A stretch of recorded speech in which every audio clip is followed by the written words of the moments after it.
Been using the Thermacell now for a number of years. I really enjoy them.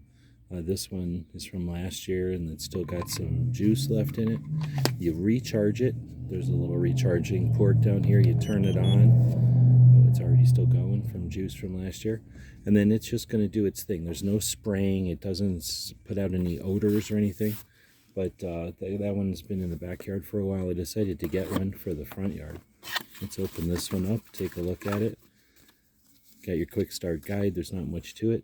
You're just going to open up your 12-hour refill there. And then you got your charging cable. This one decided to go with the blue one this time. And we'll put this one in the front yard. So now we've got one when we're sitting up front.